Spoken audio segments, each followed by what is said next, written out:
Muy buenas. Hoy vamos a hablar acerca de una de las cuestiones centrales en el budismo. Y no solamente en el budismo, sino en muchísimas otras religiones y filosofías. Me refiero al fenómeno de la muerte. Si tuviéramos que identificar el fenómeno que resulta más difícil de digerir para los seres humanos a lo largo de las distintas sociedades y culturas, yo creo que muy bien podríamos identificar el fenómeno de la muerte. La filosofía le ha ocupado un lugar de honor o le ha dado un puesto de privilegio a la muerte. No todas las filosofías, es cierto, pero sí muchas de ellas. En la llamada tradición occidental es bien sabido que Sócrates en el Fedón identifica la filosofía con una suerte de ars moriendi o preparación para la muerte, o incluso de meditatio mortis o reflexión acerca de la finitud y mortalidad humana. Esto es algo que vuelve a aparecer, por ejemplo, en la tradición del estoicismo romano. Recordemos las cartas de Séneca a Lucilio, donde Séneca reivindica la importancia de recordarnos continuamente que nosotros y todo lo que amamos va a morir. Memento mori aparece también con mucha asiduidad en la teología cristiana medieval y del antiguo régimen. Montaigne, Pascal, Schopenhauer, muchos filósofos en la tradición occidental le dan un puesto de honor a la reflexión en torno a la muerte. ¿Qué dice el budismo en general acerca de la muerte?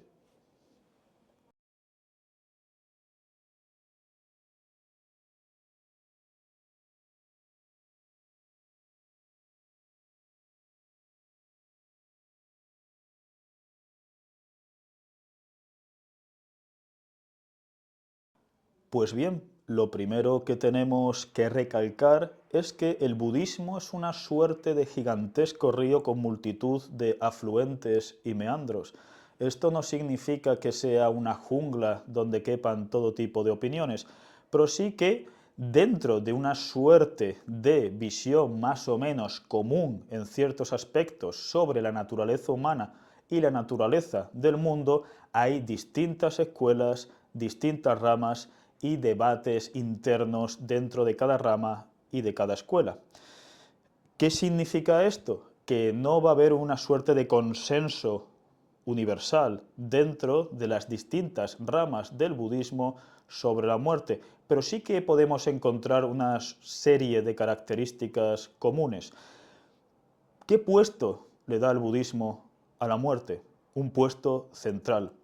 Si uno va a Japón, una de las cosas que pueden sorprenderle es que, aunque multitud de japoneses están involucrados desde el nacimiento en muchos rituales y prácticas sintoístas, sin embargo los funerales suelen estar a cargo del budismo.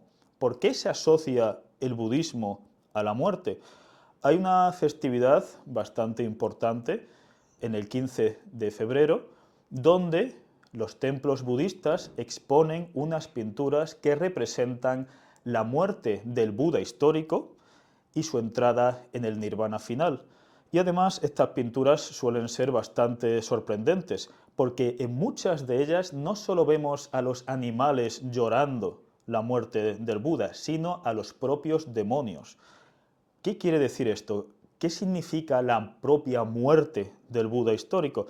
A este respecto recomiendo muchísimo este libro, editado por Trota, Los últimos días del Buda, traducido por Aleix Ruiz Falqués, que es uno de los mayores expertos en budismo y de textos budistas escritos en Pali del mundo. Nos conocimos hace más de 10 años, cuando estábamos ambos investigando en Cambridge, y desde entonces pues mantenemos un estrecho contacto. Como digo, este libro traduce una de las partes del canon Pali más importantes porque se retrata la muerte del Buda histórico.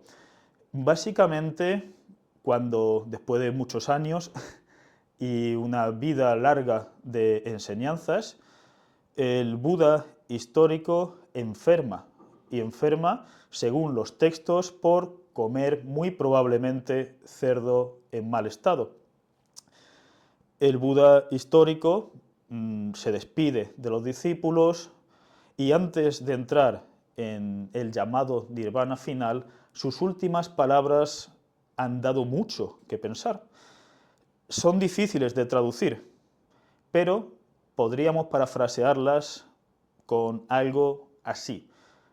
Recordad que todo lo condicionado o todo lo que está compuesto está llamado a perecer, se disolverá. Buscad la iluminación con diligencia. Como digo, esto es difícil de traducir, pero básicamente el Buda está diciendo: todo fenómeno dentro de la realidad está compuesto, es el principio de originación dependiente, es decir, todo codepende de otras cosas y además codepende de otras cosas de un modo dinámico, es decir, las cosas, como hemos dicho en otro vídeo, están vacías. Sobre todo, esta es una doctrina fundamental del budismo mahayana. Están vacías de una esencia intrínseca, están vacías de sustancia. ¿Qué quiere decir? Están vacías de independencia y permanencia. Todo es codependiente, todo es impermanente. Entonces, todo fenómeno condicionado es impermanente y codependiente, incluido el Buda histórico. Es decir, el Buda histórico no dice, ojo, que yo soy muy distinto del resto de fenómenos, sino yo soy como las flores, como las estrellas, como los pajarillos y los árboles. Un fenómeno condicionado que está llamado a disolverse. Sin embargo, las palabras finales no son una lectura pesimista de esto, sino buscad con diligencia, digamos, la iluminación propia y ajena. ¿Cómo se interpreta esto? Porque ya hemos hablado en otros vídeos de la doctrina de las 4 nobles verdades. En otro vídeo hemos hablado de las 3 marcas de la existencia. Pero parece que falta una doctrina muy importante dentro del budismo, la doctrina de la llamada reencarnación. ¿Qué ocurre con esto? Pues bien, antes de nada, antes de meternos de lleno en la doctrina de la reencarnación, recordemos otras prácticas budistas que pueden resultar extrañas. Por ejemplo, la práctica budista vinculada a la doctrina del Varanasati o contemplación de cadáveres o imaginarte personas que mueren y que se van pudriendo y van pasando por las sucesivas etapas de putrefacción hasta convertirse en huesos y cenizas. Una práctica muy antigua, vinculada a distintas escuelas budistas. Hay testimonios históricos de que esa práctica en un principio se vinculaba a la contemplación real de cadáveres y que incluso esa práctica se ha mantenido en distintos lugares del mundo por algunas escuelas budistas hasta incluso el día de hoy, la contemplación de cadáveres. Pero esa práctica, digamos, en muchas otras escuelas, digamos, se simboliza no en la contemplación real o factual de cadáveres, sino en imaginarte cadáveres que se van pudriendo, incluido el tuyo, incluido el de otros seres. Hay prácticas monásticas vinculadas a los monjes imaginándose a mujeres que mueren y se van pudriendo para que los monjes no caigan en el deseo sexual. Otras escuelas budistas, sin embargo, digamos, dicen que los monjes deben imaginarse a personas de su mismo sexo y no del sexo contrario. Hay una gran variedad de estas prácticas, pero ¿esto no es demasiado macabro? ¿Por qué imaginarse esto? Detrás de la contemplación, ya sea factual o ya sea, digamos, metafórica o simbólica o incluso onírica de cadáveres y del proceso de putrefacción, se esconde de nuevo una meditatio mortis. Recuerda que este es nuestro destino, recuerda que este es el destino de nuestros seres queridos, recuerda que este es el destino también de nuestros enemigos, recuerda que este es el destino de los desconocidos, disolverse. Todo fenómeno condicionado está llamado a disolverse. Desde el Buda histórico a las estrellas, las galaxias y demás. Pues bien, esta doctrina de la contemplación de cadáveres, como digo, no esconde algo macabro, esconde evidentemente hay un lado melancólico y triste. Es decir, la existencia, si recordamos, una de las marcas de la existencia es el anicca o el mullo, es decir, la impermanencia, la mutabilidad, unida a la codependencia, a la codeterminación de las cosas, implica que todo va a desaparecer, pero eso hace que las apreciemos más. Sobre todo, esta doctrina va a ser de gran importancia en el budismo japonés. Pero dicho esto así, parece que el budismo es una suerte de filosofía materialista o naturalista, es decir, que recalca que incluso el Buda histórico muere como muere todo lo demás. Y no solo eso, sino que recalca que nosotros vamos a morir, que todo el mundo va a morir, y de eso saca una enseñanza no nihilista o pesimista, sino que fomente la compasión y la compasión universal, en el caso del budismo mahayana. ¿Qué ocurre aquí? Pues el fenómeno de la llamada reencarnación de los cielos, de los infiernos, de los demonios, de los dioses menores, ¿cómo encajamos estas doctrinas dentro de este panorama aparentemente naturalista o materialista? Pues bien, el budismo ya está en el canon Pali y en general en la mayor parte de escuelas del budismo se dice o se afirma que, como hemos visto en otro vídeo, el yo como sustancia, como principio unitario de control sustancial, permanente, independiente, es una ilusión. Es la doctrina del anatta o del anatman o del muga en el budismo japonés. El yo es lo que llamamos yo o identidad personal, en el fondo es una suerte de colección de procesos mentales. Pues bien, muchísimas ramas del budismo afirman que esos procesos mentales, ese río o ese arroyo de procesos mentales, deseos, razonamientos, estados emocionales y demás, no se disuelven con la muerte, sino que pasan a otros niveles de existencia. Es aquí donde diríamos que muchas corrientes del budismo se alejan de un paradigma naturalista o materialista. Aquí hablo de materialismo en un sentido filosófico, no en ningún tipo de sentido mundano. Es decir, la doctrina que niega la existencia de espíritus puros o de ideas platónicas separadas, que afirma que todo viviente es estructuralmente espaciotemporal, corpóreo, que tiene un principio, que tiene un final y que la llamada vida mental está ligada a funciones del organismo como son las funciones del sistema nervioso central.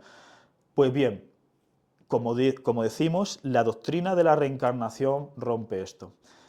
¿Qué podemos decir aquí? Porque esto es, como digo, muy complejo, hay muchas escuelas, hay muchas visiones y demás. El budismo, en general, no suele hablar de reencarnación. ¿Por qué? Porque el concepto de reencarnación hace creer que lo que se reencarna es un yo, pero si el yo no existe, si el yo es una ilusión, si la identidad personal es una ilusión, no puede reencarnarse. Entonces, ¿de qué hablan? De renacimiento, de continuidad, hay muchas metáforas, la metáfora de la llama de la vela que pasa a otra vela, la metáfora del arroyo. Esta suerte de arroyo de procesos mentales, esta suerte de agregado de estados psíquicos que son codependientes los unos de los otros y codependientes con realidades externas a nosotros, que son siempre mutables, que son siempre impermanentes y demás, muchas doctrinas del budismo lo asocian con un concepto llamado santana, una suerte, como digo, de torrente o de flujo o de arroyo, que en el momento de la muerte, dependiendo del karma acumulado, ¿qué quiere decir el karma acumulado? Las acciones, los pensamientos, los estados emocionales, dependiendo de si son positivos o si son negativos, es decir, si están asociados a la ignorancia, si están asociados a, diríamos, los demonios que controla Mara es ilusión, los demonios de el egoísmo, la crueldad, el narcisismo, la lujuria, dependiendo de esa suerte, ¿no?, de acciones, pensamientos, emociones, deseos negativos, el karma negativo va a hacer que ese torrente, ¿no?, ese agregado de procesos mentales salten a un estado inferior de existencia. El budismo Theravada, el budismo Mahayana hablan de distintos estados, es decir, de varios reinos, de varios planos de existencia. Aquí es donde diríamos que el budismo, como doctrina filosófica, cuando interpreta estos planos de existencia de un modo literal, es decir, cuando se dice que los naraka, que son infiernos temporales, son lugares, una suerte de lugares o estados literales a los que nuestros procesos mentales van a parar temporalmente, temporalmente entre comillas, porque el budismo recalca mucho que el tiempo fluye de modo muy distinto y que, digamos, las expansiones de tiempo en la tierra pura, en los infiernos temporales y demás, son casi inimaginables, ¿no?, para nuestra comprensión finita, mortal y terrenal. La cuestión es que cuando se interpreta de modo literal esto es cuando entronca, diríamos, con una suerte de mitología que además preexiste al propio Buda histórico.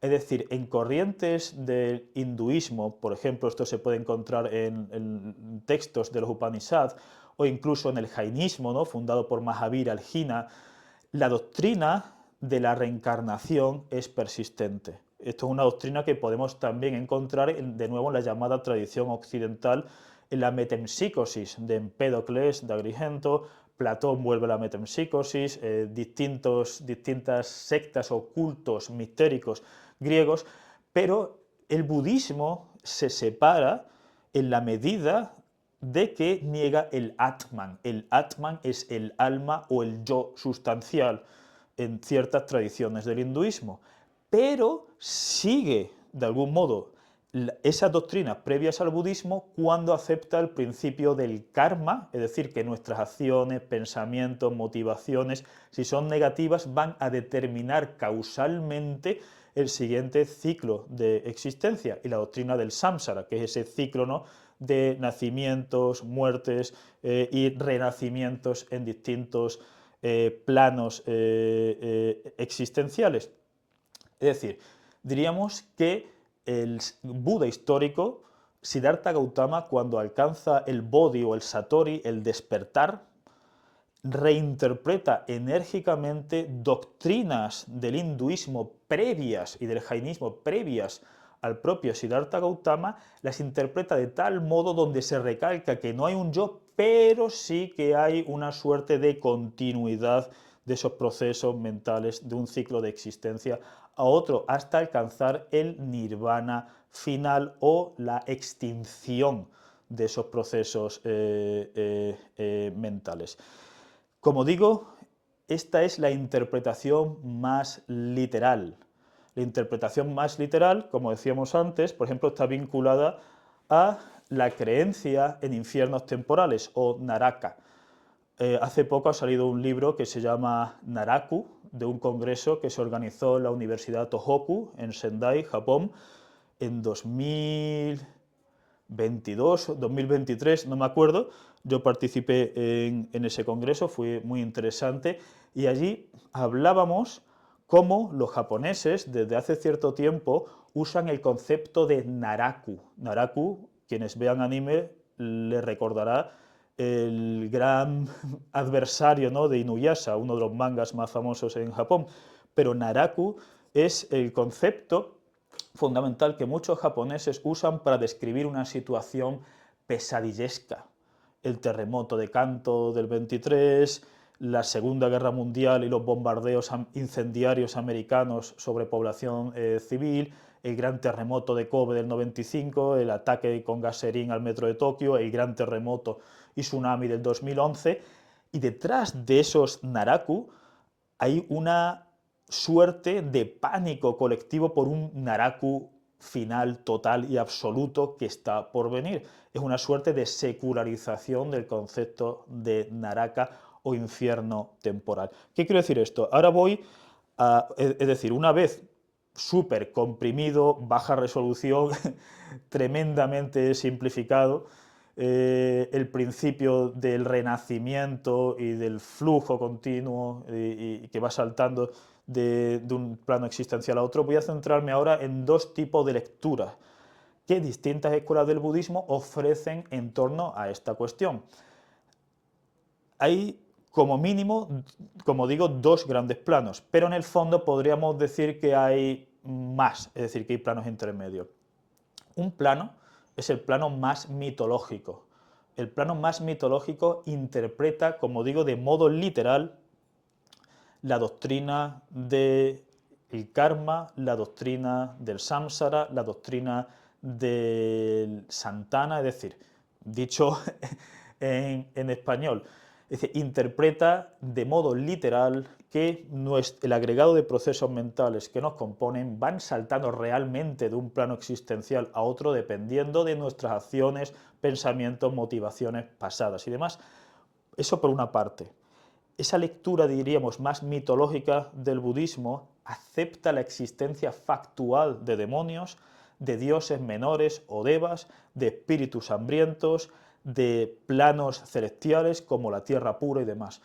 Y en el otro lado, diríamos, del ring, tenemos una interpretación tremendamente metafórica o simbólica de esos planos y de esas entidades. Y entre medio, es decir, entre medio tenemos una oscilación de posiciones.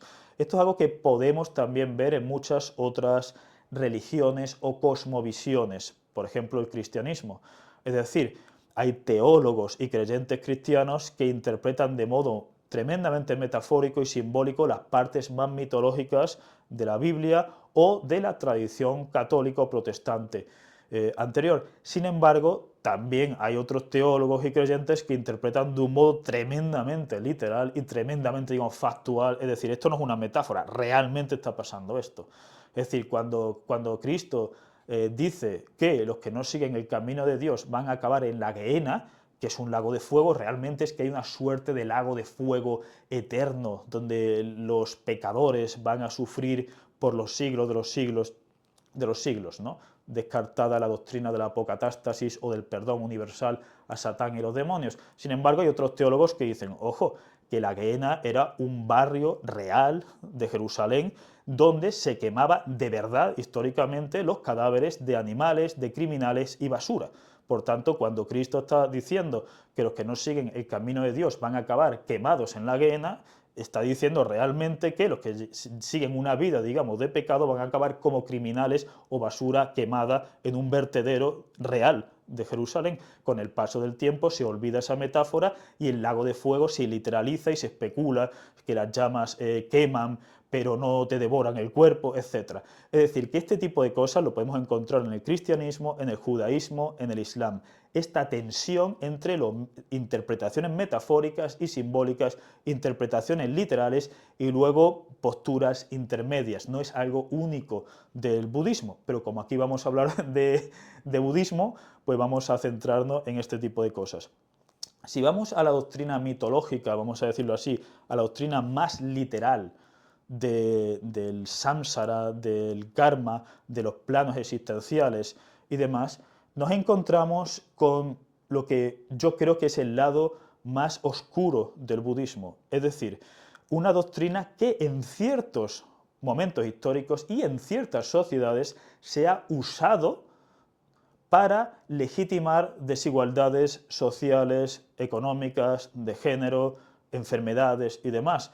Es decir, los leprosos es porque tienen mal karma, la gente que son pobres y miserables es porque tienen mal karma, e incluso las mujeres que tienen muchos menos derechos que los hombres en muchas sociedades budistas del pasado o incluso del presente es porque tienen un karma, digamos, más cargado de negatividad que los hombres y demás. Entonces, esta es una doctrina, diríamos, la interpretación literal de los infiernos, de la tierra pura, de los demonios, de los espíritus hambrientos. Es una interpretación literal, como digo, que no solamente yo creo que choca con conocimientos filosóficos y científicos que tenemos en la actualidad e incluso con doctrinas budistas del Canon Pali, sino que además ha sido usada históricamente para, no digo siempre y en todo momento, porque también la interpretación mitológica también ha sido usada en distintos momentos de la historia y en distintas sociedades para ayudar a los enfermos, ayudar a los leprosos, pero también ha sido usada para decir, ojo, que esta gente que está marginada, esta gente que son pobres y demás, no hace falta en el fondo cambiar las leyes porque tienen mal karma, lo que tienen es decir, que hay una dualidad, vamos a decirlo así, o una ambigüedad social, moral y política, pero como digo, hay un lado negativo, que no es el único, que no es el que ha existido de modo constante, pero que existe y ha existido y probablemente siga existiendo en distintas partes del mundo culturalmente budistas. Esto por un lado, es decir, por otro lado, podríamos decir que ¿qué ocurre con la interpretación literal, de estos estados existenciales? Es decir, de estos 31 planos de existencia o de estos reinos. Por ejemplo, el budismo de la tierra pura es uno de los budismos o una de las ramas y subramas que más influencia van a tener en Japón, ¿no? El Amida Daibutsu, es decir, Daibutsu es Buda en japonés. El budismo de la tierra pura a veces se ha interpretado, sobre todo, digamos, por la fe popular, es decir, por la fe de una sociedad donde la mayor parte de gente pues, eran campesinos, se ha interpretado de un modo tan literal que la tierra pura parece como una suerte de lugar que es permanente, que ha sido creado, generado por un Buda o por un Bodhisattva, y donde incluso podríamos estar eternamente teniendo todo tipo, digamos, de acceso a la iluminación, a la compasión, a la felicidad y demás. Es evidente, digamos, que la fe popular en la tierra pura o la fe popular en otras ramas del budismo, en planos existenciales ligados a cielos y demás, o incluso también, obviamente, a infiernos, diríamos que se está alejando de la doctrina de la impermanencia y de la codependencia. Es decir, en el momento en que estamos afirmando que todo fenómeno es codependiente e impermanente, nuestra identidad personal, si es una ilusión, si lo que nos constituye es un flujo o torrente pasajero y efímero de procesos mentales, ¿cómo vamos a imaginarnos a nosotros mismos en la tierra pura como una suerte, digamos, de lugar permanente, ¿no? Incluso por toda la eternidad, según algunos creyentes, como digo, generalmente vinculados a la fe popular? Si esto, digamos, esto choca muy mal, ¿no?, con el principio de codependencia, de impermanencia y demás. ¿Qué ocurre también? Pues con los infiernos temporales también ocurre algo parecido, o los naraka, ¿no? Es decir, los infiernos temporales son naraka, temporales, aunque una persona pueda estar en un naraka por una cantidad inimaginable de tiempo, pero no es eterno, ¿no?, como el infierno en la mayor parte de interpretaciones del cristianismo. Pues, de nuevo, los naraka también, interpretados de un modo factual, aparecen como lugares permanentes donde una identidad personal vinculada a nuestra identidad personal actual va a sufrir, etc. Es decir, que la interpretación literal de los cielos o la tierra pura o los infiernos no casan. Esto es evidentemente una interpretación mía, no estoy diciendo que esto sea la verdad absoluta, etc. Es decir, yo estoy exponiendo doctrinas fundamentales del budismo y siempre, digamos, desde mi propia interpretación. Es decir, el debate está abierto y esto es un diálogo fascinante, digamos, perdón por esta, digamos, aclaración, pero me parece necesaria hacerla. Como digo, la interpretación literal, ¿no?, de estos infiernos, estos cielos y de una suerte, digamos, de alma, ¿no?, que está padeciendo o que está gozando, ¿no?, de los dones beatíficos, ¿no?, de la tierra pura, casa mal con la impermanencia, casa mal con una aceptación real de la finitud. Y como digo, también ha tenido ese lado oscuro, ¿no?, de justificación de desigualdades sociales, económicas, de género y demás. Pero entonces, ¿qué ocurre? Es que existen otras interpretaciones distintas a la literal. Sí existen, sí existen. Entonces, digamos, esto es de lo que voy a hablar ahora. Cuando en el vídeo dedicado a Siddhartha Gautama y al despertar, dije, por ejemplo, pues un ejemplo de una interpretación literal y de una interpretación metafórica o simbólica de uno de los elementos fundamentales del budismo. Y es que Siddhartha Gautama, después de abandonar el palacio, si ustedes recuerdan, está varios años dedicado a una vida de ascetismo, de mortificación de la carne. Allí descubre que está tan perdido como dentro del palacio y se sienta después, ¿no?, en fin, de que lo salve una muchacha, le da un cuenco de arroz con leche, según muchas tradiciones, se sienta debajo del árbol Bodhi, del árbol de la iluminación, y allí el demonio Mara, el rey de los infiernos, va a visitarlo con sus hijas, con su ejército de demonios. Mara significa ilusión. Y dije, esto es decir, la interpretación más coherente, más plausible de Mara y sus hijas y su séquito de demonios es no la literal, sino la metafórica o la simbólica. Siddhartha Gautama tiene que enfrentarse contra las fuerzas negativas internas de él para alcanzar la iluminación. No se está enfrentando a un demonio externo, una suerte de monstruito, ¿no?, de CGI de Marvel, sino que se está enfrentando a ciertas dimensiones o partes de sí mismo. Es la interpretación que a mí me parece más coherente y que además se da en muchas escuelas budistas.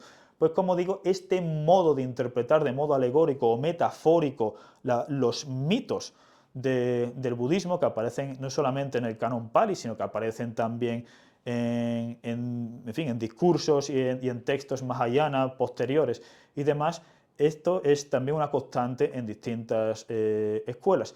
Por ejemplo, en el budismo zen, o el budismo zen, en distintos monjes, por ejemplo Suzuki, que es el que introduce el budismo zen a una mentalidad occidental en el siglo XX, tiene varios textos diciendo, pero no es el único, simplemente, digamos, es el que hizo más famoso, ¿no?, en el mundo occidental esta suerte de interpretaciones, que el samsara, que la doctrina del renacimiento, hay que interpretarla más bien no solamente de un modo metafórico, sino vinculada a nuestra existencia de aquí y ahora.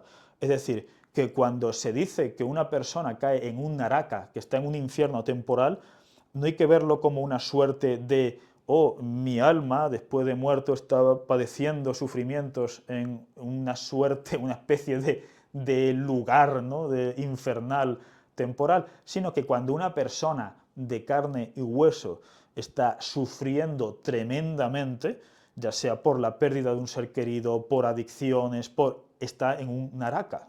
Los espíritus hambrientos, pues también vinculados a estados emocionales, de obsesiones, de pensamientos compulsivos, de adicciones y demás. Es decir, Suzuki, siguiendo la estela de otros sacerdotes y filósofos zen, reinterpreta de modo metafórico o de modo simbólico estas doctrinas.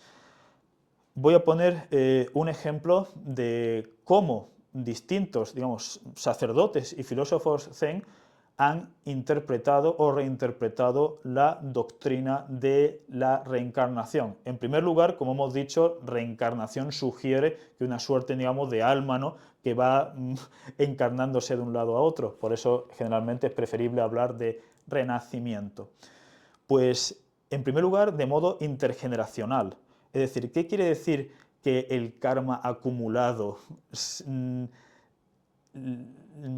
influye causalmente nuestras próximas vidas? Pues que dependiendo de las acciones de una generación, la generación siguiente va a estar muy determinada por eso. Es decir, nosotros estamos realmente influenciados por los muertos. El lenguaje que usamos, la mayor parte de instituciones, de creencias, de sistemas culturales, de tabús, de tótems, de estigmas, de rituales apotropaicos, es decir, la mayor parte de lo que nos rodea en nuestro mundo cultural ha sido creado por gente que está muerta, para bien o para mal, y sin embargo estamos influenciados. Es decir, sabemos que hay familias que por casos de abuso doméstico, por casos de adicción al alcohol, hay una suerte, digamos, de que la maldición va pasando de una generación a otra generación. Eso es una interpretación posible, metafórica o alegórica del samsara y del karma. Nuestras acciones van a repercutir en las siguientes generaciones futuras. Y las siguientes generaciones futuras ni son algo completamente distinto a nosotros, ni somos nosotros mismos, sino que podemos usar la metáfora budista clásica de la vela que va la llamita de la vela que va pasando de una vela a otra. Es decir, no es la misma, pero tampoco es algo completamente distinto, ¿no? Como el río de Heráclito, ¿no? Eso significa que tenemos que tener cuidado, digamos, con nuestras acciones, pensando en qué clase de mundo queremos dejar a las siguientes generaciones. Cuando vemos, por ejemplo, países dominados por el terror, por la violencia, tenemos que pensar, estos niños, estos adolescentes que se meten en bandas, en grupos terroristas, ¿los han creado ellos mismos? ¿O de algún modo son marionetas, son títeres? No estoy diciendo que no tengan ningún tipo de libertad, pero obviamente están tremendamente influenciados por las decisiones de las generaciones anteriores, de sus padres, de los padres de los padres, los padres de los padres, y no solamente para mal, también para bien. Es decir, cuando una persona vive en una sociedad segura, en una sociedad limpia, en una sociedad con muchas libertades civiles, donde la gente generalmente responsable y eficiente y demás, esto también está enormemente influenciado por todo el trabajo y el esfuerzo de generaciones pasadas. Es decir, el karma bueno o el karma malo va a, causalmente, de algún modo, de generación en generación, va a determinar lo que vaya pasando. Evidentemente no siempre, es decir, hay cosas imprevisibles, ¿no? Grandes terremotos, grandes epidemias, conquistas que nadie había pensado, pero una buena parte de nuestro pensamiento, de nuestras acciones, de nuestro bienestar emocional y psíquico va a estar muy determinado por lo que hicieron gente que ha muerto, es decir, por nuestros abuelos, bisabuelos, tatarabuelos y demás. Pero también distintos sacerdotes y filósofos zen han interpretado la doctrina del renacimiento, del karma y del samsara, no solamente intergeneracionalmente, sino en nuestra propia vida. Es decir, en el momento en que afirmamos que no tenemos un yo permanente e independiente, sino que nuestra llamada identidad personal en el fondo es una suerte de colección de procesos mentales que van cambiando, que se codeterminan. Como he dicho en otros vídeos, esto no es algo que empobrece nuestra visión de nosotros mismos, sino que lo hace todavía más rica. Pero en el momento en que, digamos, reivindicamos o recalcamos que la naturaleza humana no se trata de una suerte de yo sustancial, permanente, independiente y demás, vemos que nosotros no somos nuestro yo de 8 años. Y nuestro yo de 8 años no es el mismo yo de 2 años, o que no vamos a tener el mismo yo si llegamos a tener 90 años. Es decir, tenemos muchas muertes y renaceres a lo largo de la vida. ¿Qué significa esto? Que, por ejemplo, muchos adultos sufren las consecuencias de las acciones, pensamientos, adicciones, obsesiones que tuvieron cuando eran adolescentes. Es decir, su yo de 14 o 15 años ha muerto, vamos a decirlo así, pero ha determinado causalmente lo que va a pasar a su yo, entre comillas, con 40 o con 50 o con 60 años. Es decir, aquí vemos cómo se puede interpretar la doctrina del del karma y del samsara de modo no ya intergeneracional, sino de modo intravital, es decir, en nuestro propio tiempo de vida, en el momento en que somos conscientes de que estamos en constante cambio, de que es gracias a nuestra memoria, ¿no?, y a nuestra tendencia a sustancializar o reificar cosas, que decimos, yo soy yo con 5 años, con 8, con 20, con 30. En el momento en que nos damos cuenta de que nuestra llamada identidad personal es algo mucho más dinámico, frágil, quebradizo, pero también rico, nuestras acciones, pensamientos con 5 años determinan la de los 8 años, de los 8 años determinan las de 10, las de 10 determinan las de 15, es decir, hay muchos renaceres, muchas muertes metafóricas dentro de nuestra vida y por supuesto a nivel intergeneracional. Hay maestros y filósofos zen que, recalcando esto, no niegan de modo taxativo, ¿no?, la interpretación literal del renacer, del samsara o del karma, sino que acuden al escepticismo. Dicen, por ejemplo, no lo sé, o realmente no importa, lo que importa es el ahora. Es decir, si estás en un naraka, es decir, si estás en un infierno temporal ahora, o si eres un espíritu hambriento ahora, o cómo tus acciones, pensamientos, emociones de ahora van a determinar tus acciones, pensamientos y demás de dentro de 5 años o de 10 o de 15 años. Eso es lo importante. Y también hay otros filósofos y maestros zen que dicen no tenemos ningún motivo para interpretar literalmente los infiernos de modo literal, o los demonios de modo literal, o los espíritus hambrientos de modo literal, o el flujo, digamos, de conciencia que va saltando, digamos, de un cuerpo a otro, o a lo largo de distintos planos existenciales de un modo literal. Es decir, dentro, digamos, de la interpretación metafórica también hay distintas ramas y, por supuesto, no solamente en el budismo zen se ha recalcado el carácter metafórico o la posible interpretación simbólica de los reinos o de los estados existenciales por los que pasaría nuestro torrente mental después de la muerte o los renaceres, es decir, el salto de un cuerpo a otro, sino que también otras ramas del budismo han recalcado esto. Pero yo creo que muy probablemente el budismo zen, si no es la rama que más ha recalcado esta doctrina simbólica o metafórica, o la lectura simbólica o metafórica, desde luego es de las más conocidas.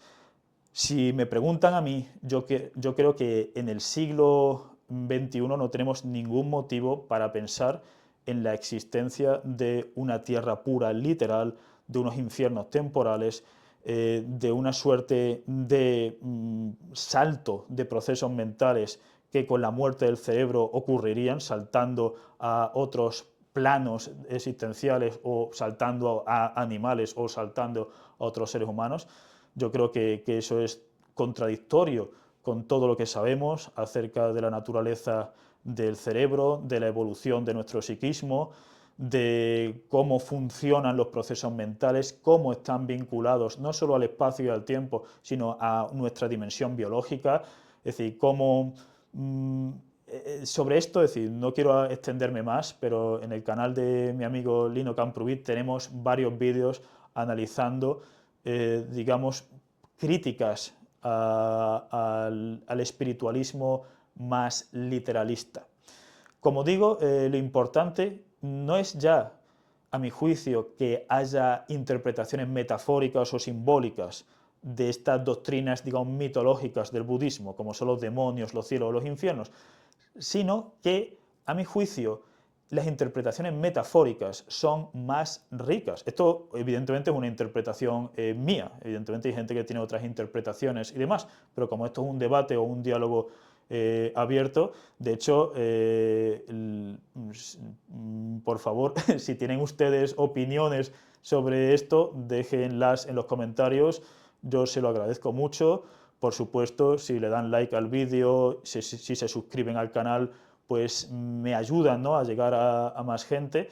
Y además los comentarios es algo que yo disfruto, es decir, no puedo contestarlos personalmente, pero sí que puedo, por ejemplo, dedicar vídeos futuros para responder ciertas preguntas, para reflexionar sobre ciertos comentarios y demás. Así que no duden en poner sus comentarios en la sección, ¿no?, de este vídeo. La cuestión es que, acorde, digamos, con mi interpretación, que aquí no es original en absoluto, sino que, como digo, también se dan en muchos otros pensadores interesados en el budismo, incluso en bastantes monjes budistas, la interpretación metafórica o simbólica en el fondo es más rica que la interpretación literal.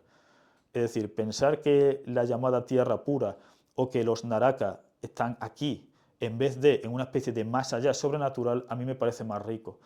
En el budismo japonés, como es un budismo mahayana, cree en los bodhisattvas. Esto es algo de lo que brevemente hemos hablado en otros vídeos. Pero básicamente, para darle autonomía a este vídeo, el budismo mahayana, una de las diferencias que tiene con el budismo Theravada es que hay ciertas personas que sacrifican voluntariamente entrar, digamos, en el nirvana para poder ayudar a los demás.